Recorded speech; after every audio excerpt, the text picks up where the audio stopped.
Okay,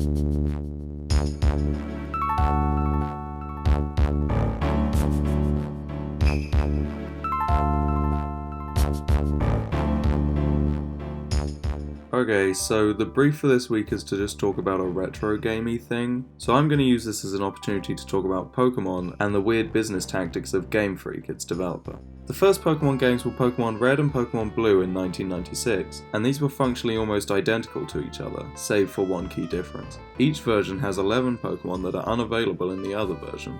For example, Red gets Electabuzz while Blue gets Magmar. According to Junichi Masuda, a key figure in Game Freak since its inception, the reason for version differences was to add further depth and incentive to the trading system. Since the initial concept of Pokemon was based on trading, putting certain Pokemon behind a wall incentivizes trades between players that have different versions, as well as conveniently increasing profits from the weirdos that buy both versions.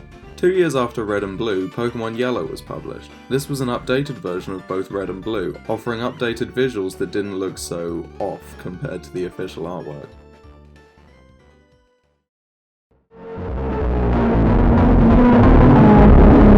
As well as forcing the player to use Pikachu at the start of the game to fit more with the anime.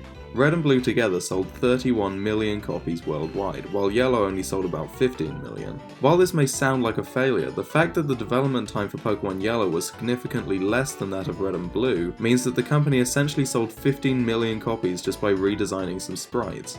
Yellow began an unfortunate trend, and since this, the third version has been a staple in the franchise.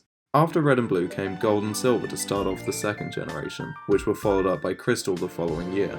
The most notable changes in Crystal were the addition of a female playable character, as well as the addition of sprite animations. Generations 3 and 4 both follow similar patterns to each other, and both place a higher narrative emphasis on legendary Pokemon in the game.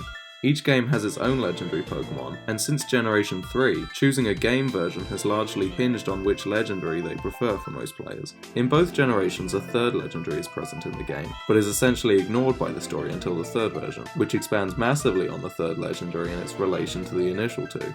This is the point at which the third version starts to become questionable as a business strategy. For example, Pokemon Platinum succeeds Diamond and Pearl as the third version of the Generation 4 games, and is my personal favourite of the franchise. Platinum fixed many problems with the prior two games, and expanded greatly on the story to make it both longer and more engaging, with plenty of post-game content. However, I believe that in accepting the third version as assumed, the consumer suffers. Firstly, since it's such a staple in the games, buying a new generation of games can often feel pointless or a waste of money, since it's most likely that Game Freak is just going to release a better version of the game that fixes all the previous' problems in a year's time. Secondly, it means that developers have more wiggle room to release an unfinished product, since they know they have the option to improve on it in the future. Nintendo games generally don't suffer from the fix-it-in-post mentality that modern games often lean towards thanks to the internet and the possibility of updates.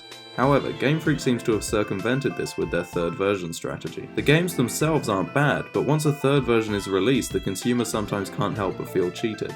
Leading up to the release of Diamond and Pearl, Masuda said that they set out to make the ultimate version of Pokemon, and yet the very existence of Platinum seems to contradict this and highlight the questionability of the third version as a concept. The most recent third version in the series was actually two games, Ultra Sun and Ultra Moon. This decision was widely hated by consumers since it meant that not only is there not a definitive version to the games, but the changes implemented were so minimal that it essentially felt like playing the same game again. Even in its narrative changes, the expansion of underdeveloped elements in the story meant that other things were completely removed, leaving some characters with very little to do in the story.